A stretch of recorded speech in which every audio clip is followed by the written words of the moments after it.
2016 Lamborghini Huracán LP610 for Spyder review. It's not the purists kind of supercar, but the Huracán Spyder is exactly what most people will want it to be. What is it? You can say it's just for narcissists.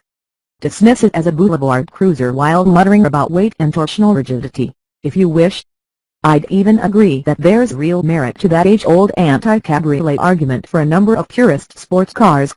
But frankly, Lamborghini suck up the tension like they suck up super unleaded, and the Huracán was made to be an open top. I mean, with those looks and that noise. So here at Island meet the Huracán LP610 for Spyder.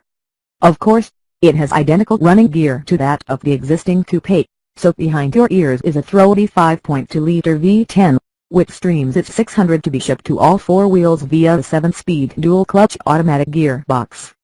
The fabric hood goes up or down in 17 seconds, at the touch of a button and at speeds of up to 30 mph, but the inevitable extra mechanical gubbins needed to lift the lid have increased weight to 1,542 kilograms, around 100 kilograms more than the coupe.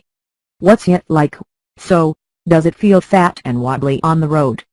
No, not remotely. On the roads around Miami, which, granted, are not best suited to testing the limits of this car, it feels strong taut. There's barely a whiff of body flex, regardless of the size of pothole or undulation. Essentially, unless you're blessed with regular track access, it's unlikely that what small compromises in rigidity there are will even encroach on your consciousness. Not even a little bit. Our car was on standard dampers, which are really effective. The car bucks and shimmies over really scruffy roads, but it never corrupts the tire contact with the road or resorts to the windshield-inducing, wooden-feeling bump absorption that some hardcore sports cars can suffer from. What could well annoy you is the rear visibility, since the rear deck of the Huracán Spyder is so high that the rear view mirror barely shows you the roofline of the car behind. Other niggles could be that taller drivers will want for a bit more legroom, but let's face it, by any supercar standards, and particularly by Lamborghini standards, this is a car you really could live with every day. Even with the roof down, the clever aero work, which includes buttresses behind the trailing edge of the window to suck the air back across the deck rather than letting it recirculate into the cabin, keeps things civilized. Put the roof up and you can see from the silhouette of the car that the airflow will be fairly uninterrupted, and sure enough, whine noise is impressively subdued. You still get a fair amount of rumble from those fat tires, and the exhaust echoes gently in the background, but you could live with this. In fact, anyone driving the Huracán is going to wallow in the noise.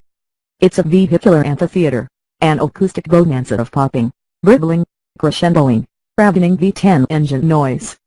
It's not an exhaust note, it's an overture, and opening the roof only lets you enjoy it more. The powertrain is a delight to use in everyday stuff or in more spirited use. Twitch the appropriately large manual paddles and you feel instantly in charge of the gearbox, as it quick fires up or down a gear, letting you make the most of the V10 with its joyous lack of inertia and free-revving nature. Maybe there isn't the detonation of gut-wrenching mid-range acceleration that you get with the turbocharged McLaren 650S or Nissan GT-R, but there is real, deep satisfaction in using the long, crescendoing rev range of this engine. And whatever you compare it with, give it everything in a Huracán and it feels savagely, hilariously fast.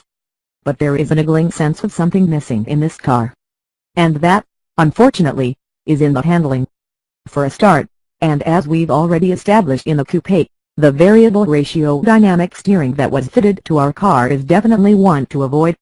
On top of that, the four-wheel drive system delivers the same edge of disappointment that there isn't a little more life to it.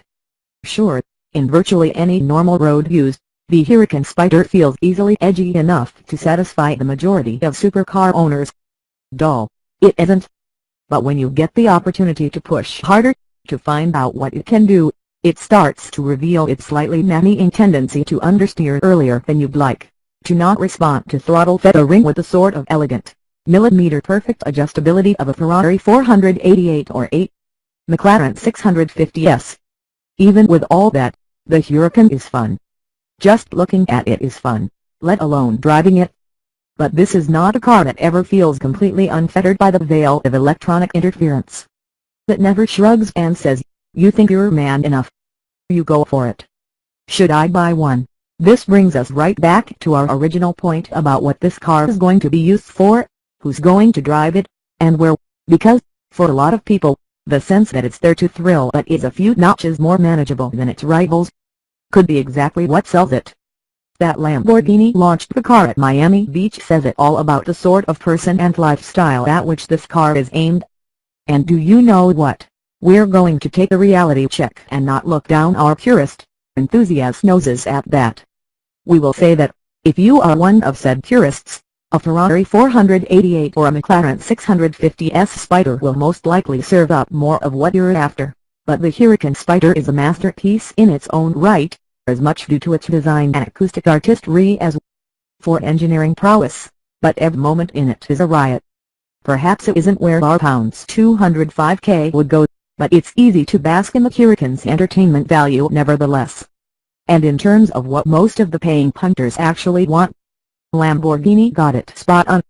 Lamborghini Huracán LP610 for Spyder, location Miami, on sale March, price £205,000, engine V10, 5,204 cc, petrol, power 600 to be shipped at 8,250 rpm, toward 412 pounds-4 at 6,500 rpm, gearbox 7 SPD dual clutch automatic, dry weight 1,542 kilograms, top speed 201 mph, 0-60 to mph 3.4 sec, economy 23 mpg, combined coat-to-flash tax band 285 g/km, 37%.